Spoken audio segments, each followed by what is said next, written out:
hukum Islam itu ada dua. Yang pertama muttafaq dan mutakalaf. Muttafaq itu sumber hukum Islam yang disepakati, dan mutakalaf itu sumber hukum Islam yang tidak disepakati. Nah, kali ini kita akan membahas mengenai sumber hukum Islam yang muttafaq atau yang disepakati. Sumber hukum Islam yang disepakati itu, dan sebelum Ibu menjelaskan lebih lanjut tentang sumber hukum yang muttafaq, nanti kita akan membagi kelompok, dua kelompok, terus nanti kita akan mengevaluasi, maju satu-satu maju untuk menganalisis apa yang kita pelajari pada hari ini. Sebelumnya, sumber hukum muttafaq atau yang disepakati itu ada berapa? Ada dua. Ada 5 sumber hukum Islam, yaitu ada Al-Quran, Al-Hadis, Ijma, dan Qiyas. Ada 4, Mbak. Al-Quran, Ijma, Qiyas. Nah, ya.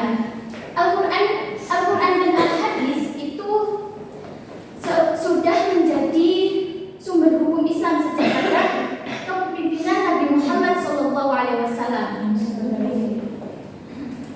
Semua permasalahan pada masa tersebut akan dicari hukumnya dalam Al-Quran ataupun Al-Hadis. Jika tidak ada, para sahabat itu langsung bertanya kepada Nabi Muhammad SAW, dan semua akan terselesaikan permasalahannya. Namun ketika Rasulullah SAW wafat, umat muslim bingung untuk mendapatkan sumber hukum yang adil karena Nabi Muhammad SAW telah wafat. Nah, sejalan berkembangnya waktu, maka ditemukanlah sumber hukum yang lain yang mampu mengatasi permasalahan yang semakin kompleks, yaitu ada ijma dan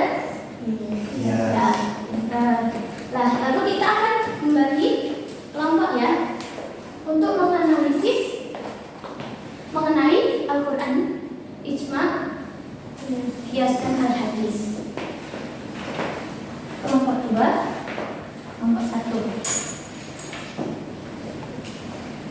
Ayo Mas Hasbi, duduknya di depan. Iya, Bu.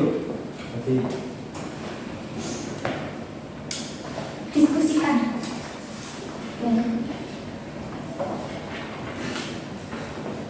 Ada yang kesini? Ibu beri waktu 2 menit ya.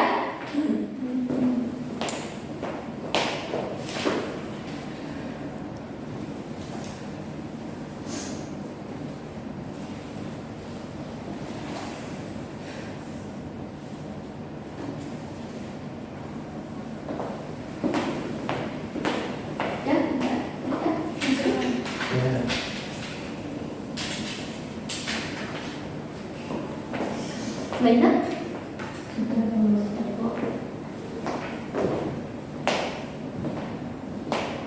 Ayo maju.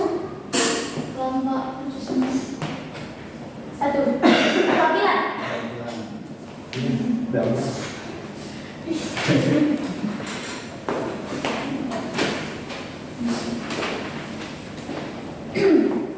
Ya, untuk analisis mengenai Islam apa yang disepakati itu ada Al-Quran, yaitu sumber hukum Islam yang terbuka. Kemudian hadis itu merupakan sumber hukum Islam yang kedua setelah Al-Quran. Kemudian ijma adalah kesepakatan para ulama tentang suatu masalah hukum. Dan yang terakhir qiyas, yaitu menyamakan suatu perkara yang tidak berbeda. Silakan lagi Mbak, intonasi suaranya biar semua dengar, biar lebih jelas. Kemudian contoh dalam kehidupan sehari-hari itu ada Al-Quran. Contoh hukumnya itu kewajiban menunaikan zakat. Yang kedua Al-Hadis, contoh hukumnya kewajiban bekerja bagi wanita. Yang ketiga qiyas, contoh hukumnya hukum tentang merokok. Kemudian fungsi hadis, yaitu bayan takhir atau untuk yang pertama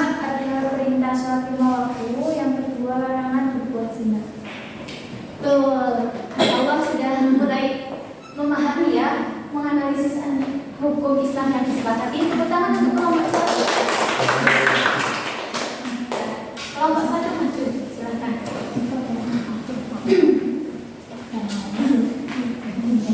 Ya. Baik, analisis hukum Islam mutafak. Contoh dalam kehidupan sehari-hari mengenai Al-Quran, hadis, ijma, dan qiyas. Yang pertama itu sumber hukum Al-Quran. Contoh hukumnya kewajiban puasa di bulan Ramadan. Yang kedua itu sumber hukum hadis. Contoh hukumnya itu larangan berbuat zina. Yang ketiga sumber hukum ijma. Contoh hukumnya pembagian warisan. Dan yang keempat sumber hukum qiyas. Contoh hukumnya hukum menggunakan produk keuangan konvensional yang mengandung riba. Ya, insya Allah sudah mulai bisa memahami ya antara Al-Quran, hadis, ijma, dan qiyas. Terima kasih Mbak. Tepuk tangan buat kelompok satu. Jadi tadi sumber hukum Islam mutafak, sumber hukum Islam mutafak yang disepakati itu ada apa aja?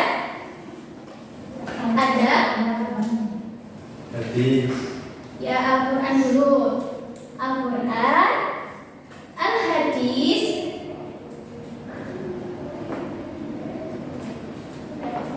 ijma,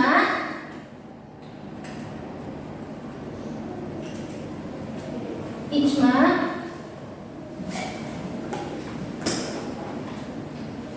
ijma dan qiyas. Al-Quran apa sih? Al-Quran adalah kalam Allah yang diturunkan kepada Nabi Muhammad SAW melalui malaikat Jibril sebagai pedoman hidup umat muslim. Umat muslim. Kalau Al-Hadis tadi apa? Coba Mbak Ika. Al-Hadis adalah Sumber hukum Islam yang digunakan untuk menjelaskan ayat Al-Quran dan sebagainya. Nah, ya betul. Al-Hadis itu ada semua ucapan, perbuatan, dan ketetapan Nabi Muhammad SAW disebut Al-Hadis. Lalu ijma adalah, Mas Hasbi, ijma apa? sumber hukum Islam ketiga setelah Al-Quran dan hadis. Ya betul sekali.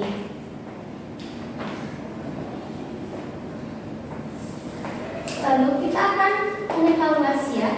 Jadi nanti anak-anak baca satu-satu untuk menentukan apa itu contoh-contoh dari Al-Quran, Al-Hadis, ijma, dan qiyas.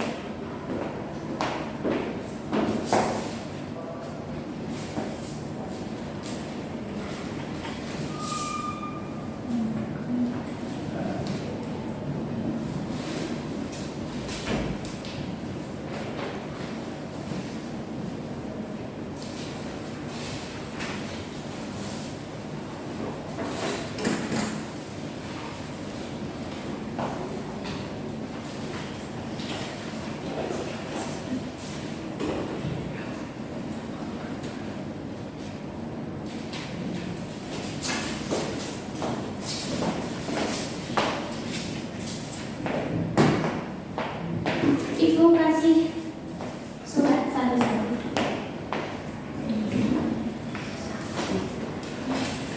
Coba diresapi dulu, dipahami terlebih dahulu. Nanti kalau sudah paham, langsung satu-satu.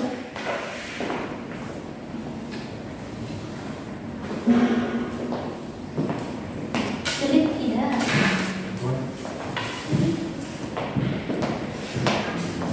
Tidak ada yang sulit dalam belajar, kecuali kita belajar dan berusaha.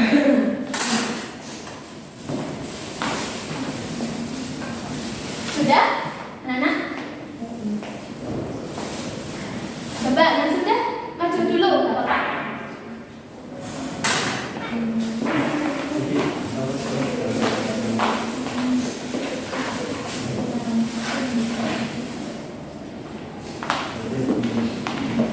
Terus?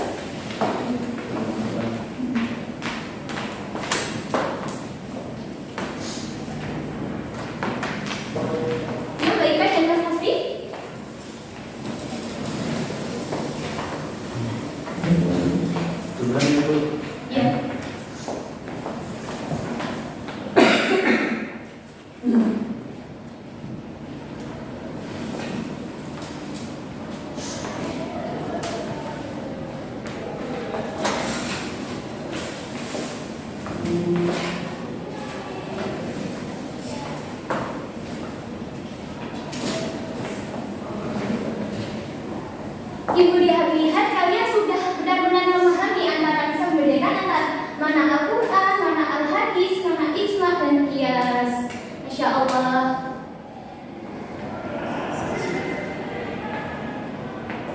Tepuk tangan dulu buat kita semua.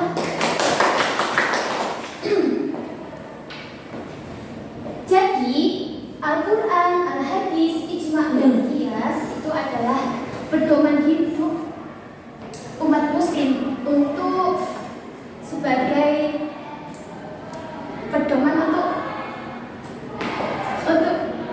untuk mempelajari masalah-masalah yang ada di kehidupan.